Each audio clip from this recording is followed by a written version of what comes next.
Well, our summertime stalker is back. She's headed straight for your barbecue. Just in time for summer, pest control expert Kim Kelly-Tunis joins us with reasons why we need to be concerned about mosquitoes and how to ramp up our mosquito prevention plans. Good morning, Kim. Good morning, Sally. Thanks for having me. Oh, you're very welcome. So, of course, we all need the tips. What are they for combating mosquitoes, especially here in southern Arizona? Yeah, it's really interesting. Mosquitoes are really a very interesting creature in that really it's only the females that we need to be concerned with because they're the ones that have to have a blood meal to produce those eggs. The males, on the other hand, actually just feed on plant nectars. But the thing we really need to think about is that mosquitoes are a public health concern and they have to have a lot of moisture to live. And so oftentimes we see a lot of mosquito activity. Before that leads up to it, we have a lot of pools in southern Arizona. What are some unexpected outdoor and indoor hot spots? Yeah, let's start indoors. The first area you need to look is around those windows and doors. Look for openings and gaps. Make sure all screens are really tight fitting and are in good repair. Another interesting area is the garage. Oftentimes we see mosquitoes resting in garages, and so people get bit when they go out to get into or get out of their car. So a simple thing that you can do is actually make sure that garage door is closed when you're not using it. Now on the outdoor, certainly there are a lot of places where we see a lot of mosquitoes. One of the prime areas happens to be areas where you may have a lot of thick, heavy vegetation like shrubs and bushes up next to the home. You know, as I mentioned, those males need those plant juices to feed, and even the females, right after they emerge into adults, need those plant juices. So we tend to see a lot of mosquitoes around these plants. If they're holding moisture, that can become a breeding site.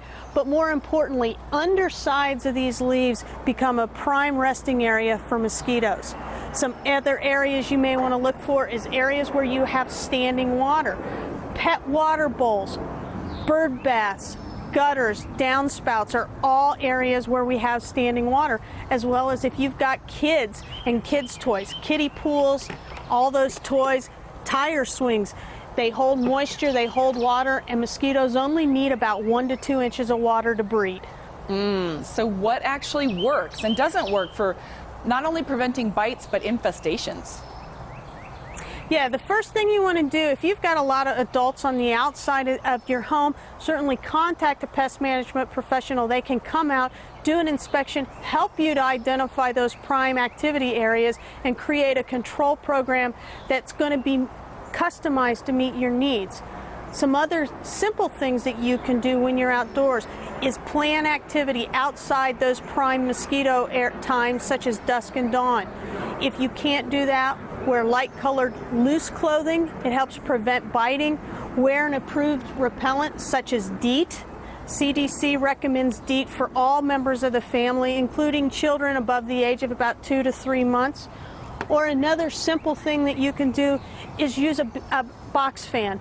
Box fans can create enough of an air current that mosquitoes can't go through. Well, Kim, before we let you go, we're running short on time, but what about West Nile virus, especially around the monsoon season out here? Is that still really a big concern? Yeah, West Nile virus is a concern. Since 1999, there have been almost 1,100 deaths associated with it. Symptoms are very similar to that of the flu. If you think you've been exposed, contact your medical professional. But remember, mosquitoes also transmit encephalitis, and for those that have pets, mosquitoes also transmit heartworm disease in both cats and dogs. So it's something we always need to be vigilant with. All right, Kim, that's why we call them pests, right? Thanks so much for joining us this morning. And don't you touch that remote. We have a lot more Morning Blend. Come on back.